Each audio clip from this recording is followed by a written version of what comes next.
Hi friends, అందరూ ఎలా ఉన్నారు? నేనైతే బాగున్నాను ఫ్రెండ్స్. మీరు కూడా బాగున్నారని అనుకుంటున్నా.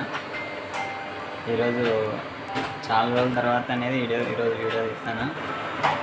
ఇది కూడా ఎందుకంటే ఒక బాధాకరమైన విషయం మీతో షేర్ చేసుకోవాలని. మొన్న మా ఊరిలో ఒక ఆమె ఉరేసుకొని చనిపోయిందనమాట. దయచేసి ఆత్మహత్యలు అనేవి చేసుకోకండి.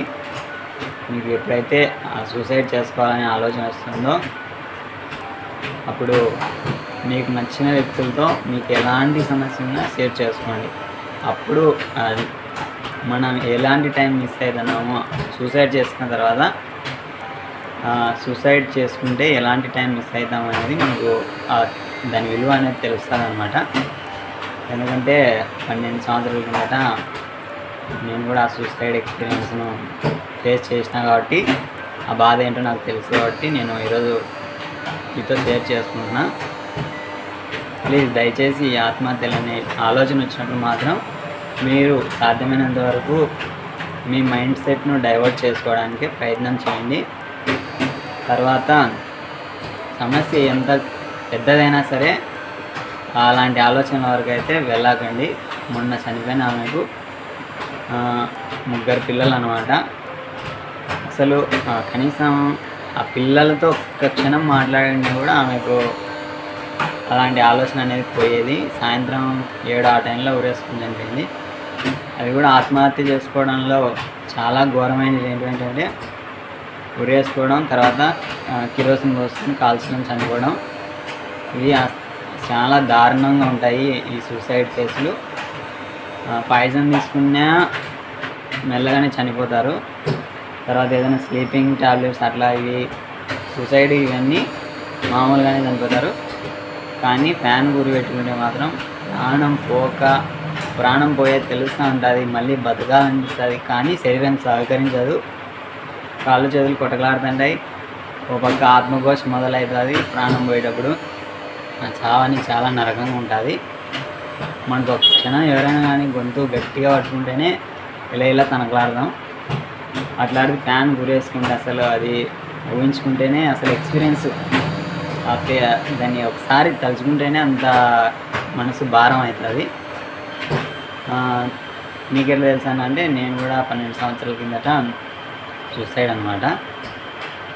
తర్వాత నన్ను నేను స్ట్రాంగ్ చేసుకొని జీవితం మీద ఒక కాన్ఫిడెంట్ వచ్చి ఏదో ఈరోజు ఒక పేపర్ ఫ్యాక్టరీలో పని చేసుకుంటా ఎలాంటి సమస్య వచ్చినా ధైర్యంగా పోరాడగలుగుతున్నా. కానీ మీరు మాత్రం ఎప్పుడైనా సరే సూసైడ్ చేసుకోవాలని ఆలోచించడం మాత్రం మీ మైండ్ సెట్ డైవర్ట్ చేసుకోవడానికి ప్రయత్నం చేయండి. ఒక మంచి పాట వినండి, లేకపోతే ఏదైనా ప్రశాంతంగా గుళ్ళో వెళ్ళి కూర్చోండి, లేకపోతే మీకు నచ్చిన వ్యక్తులు మీ ఫ్రెండ్స్ అట్లా ఎవరైనా సరే అంటే వాళ్ళ దగ్గర వెళ్ళి కూర్చొని మాట్లాడండి. ఒకవేళ మీ బాధ షేర్ చేసుకోవచ్చు, చెప్పుకోవచ్చు అనుకుంటే ఆ వ్యక్తితో ఉన్న బాధ మొత్తం ఓపెన్గా చెప్పేసుకోండి. అంతేగాని ఈ సూసైడ్ చేసుకోవాలి అనే ఆలోచన మాత్రం పక్కన పెట్టేసింది. దయచేసి చెప్తున్నా, సూసైడ్ చేసుకొని ప్రాణం పోతే అంతటా అయిపోతుంది. కానీ సూసైడ్ చేసుకున్న తర్వాత ప్రాణం పోక రాక ఏదో గొంతుకు ఆపరేషను లేకపోతే ఇంకోటో సగం కాలిపోయి ఆ మచ్చలతో అసలు తర్వాత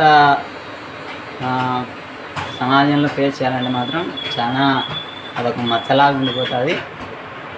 కాబట్టి నేను 12 సంవత్సరాల కిందట ఏదో చిన్న ఒక్క క్షణంలో జరిగిపోయింది. నాకు నైట్ మొత్తం బట్టలు మొత్తం సరిపోతున్నా, పొద్దున్నే కాలేజీకి వెళ్ళిపోవాలని తెల్లవారి 5 అయింది.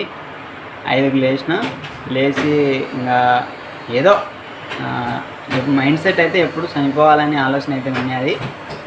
కానీ నేను ఎవరు చెప్పుకోలే. తర్వాత నన్ను ఎవరు ఇట్లా సరిగా చెప్పేవాళ్ళు లేక ఒక్క క్షణంలో నేను చనిపోవాలనే ఆలోచనతో మందు తాగడం జరిగింది. అది కూడా పాయిజనస్, చాలా వెరీ డేంజర్ పాయిజనస్, చెట్ల కొట్టే మందు అనమాట. తెల్లారని లేచిన 5 అయింది. ఏదో పొద్దున్నే లేవని నువ్వు చనిపోతున్నావు కదా, ఈ మందు మీరు తాగరు అన్నట్టు అనిపించి గవక్కన ఇంట్లోకి పోయి ఊరికి తాగిన. మళ్ళీ వచ్చి పండుకొని ఒక అర్ధగంట నిద్రపోయిన అనమాట. నిద్రపోయినాక కడుపులో అది డైజెస్ట్ కాక మెలకం వచ్చింది. మెలకం వచ్చి ఇంకా అట్లా కూర్చున్న తర్వాత వామిటింగ్ వచ్చింది. వామిటింగ్ వస్తా అంటే నేను మెల్లగా లేచిపోయి మా అమ్మని లేపినా అనమాట. మా అని లేపుతానే వామిటింగ్ వచ్చింది. అక్కడే అట్లే కాకేసరికి ఇంకా మా అమ్మ కనిపెట్టేసింది ఏమైందంటే నేను మొత్తం కనుక్కున్నాను మా నాన్న. అప్పటి వరకు కూడా పాయసం తాగిన గంట 3/4 గంట వరకు కొంచెం నాకు మెలకువలోనే ఉన్నా. మొత్తం అంతా గుర్తుంది ఏమేం జరిగేది. ఇంకా జరిగిన తర్వాత ఆటో తీసుకొని అంబులెన్స్ వరకు పోయినారు. అంబులెన్స్ ఫోన్ చేస్తే వచ్చేసరికి లేట్ అవుతుందేమో అని ఇంకా ఆటో తీసుకొని అంబులెన్స్ దగ్గరికి అయినారు వాళ్ళకి ఎదురుగా. ఇంకా అంబులెన్స్లో పోయి పడుకున్న తర్వాత వాళ్ళు ఫస్ట్ ఎయిడ్గా కొన్ని వామిటింగ్స్ కావడానికి ట్యాబ్లెట్స్ ఇచ్చినారు. ట్యాబ్లెట్స్ వేసుకున్నాక వామిటింగ్స్ అయింది. ఇంకా మెల్లగా ఇంకా బాడీ మొత్తం నా హ్యాండ్ ఓవర్లో లేకుండా అవుతుంది. ఏదో చెప్పాలని ఉంది కానీ కాళ్ళు చేతులు సహకరించలే. మొత్తం గుర్తుంది. గంట దాటిపోయేసరికి కనురెప్పలు కూడా నా అధీనంలో లేవు. నాకు అర్థమవుతుంది నేను ఏం చేయాలనుకుంటున్నా ఏం చెప్పాలనుకుంటున్నా కూడా అనేది నా మనసుకు అనిపిస్తుంది. చెప్పలేకపోతున్నా చేయలేకపోతున్నా. ఇంకా టైం పెరిగే కొద్దీ కనురెప్ప కొట్టడానికి కూడా సహకరించడం లేదన్నమాట. అంత ఫుల్ పాయిజన్ అనేది స్ప్రెడ్ అయిపోయి కళ్ళ వరకు వచ్చేసింది. ఇంకా తాడిపత్రిలో హాస్పిటల్కి పోయినాం. డాక్టర్ కళ్ళలో లైట్ లేదు చూసి 90% ఛాన్స్ లేదు చనిపోతాడు అని చెప్పినారు. ఇంకా మా అమ్మ నేను అందరూ ఏడ్చి నాకు కన్నురెప్ప కొట్టడానికి కూడా అంత ఇదైన సిచ్యువేషన్ కూడా నేను ఎలాంటి సిచ్యువేషన్లో ఉన్నా ఇదంతా నాకు మైండ్ సెట్లో గుర్తుంది అనమాట. డాక్టర్ వచ్చి 90% ఛాన్స్ లేదు 10% మాత్రమే అంటే చనిపోయినా మీ దగ్గరే ఏమైనా కానీ లేదు సార్ మీరే ప్రయత్నం చేయండి మీ ప్రయత్నం మీరు చేయండి అని డాక్టర్ని వాళ్ళు అడిగినారనమాట. అడిగితేనే ఇంకా సార్ కూడా నా ప్రయత్నం నేను చేస్తానని చెప్పి ముక్కులోకి మొత్తం పాయిజన్ వామిటింగ్ అవడానికి పైప్ పెట్టేసినాడు. పైప్ పెట్టిన ట్రీట్మెంట్ స్టార్ట్ చేయాలని పాయిజన్ తీసుకునే వాళ్ళు మెలకువగా ఉండాలని చెప్పేసి వెంబడే చల్ల నీళ్ళ కింద పోయి నన్ను బాడీ మొత్తం ఆబ్సెంట్ ఇట్లే చేతుల మీద ఎత్తుకొని పోయి చల్లనీళ్ళు పోసినారు. ఫుల్ అసలు నాకు గుర్తులేనంత ఫైనల్ స్టేజ్లోకి వెళ్ళిపోయినా అనమాట. ఇంకా చల్లనీళ్ళు పోసినారు. ఇంకా సెలైన్ పెట్టి ట్రీట్మెంట్ స్టార్ట్ చేసినాడు. స్టార్ట్ చేసినాక నాకు గుర్తులేదు. ఒకరోజు మొత్తం గుర్తులేదు కోమాలోకి వెళ్ళిపోయినా. మళ్ళీ ఒకరోజు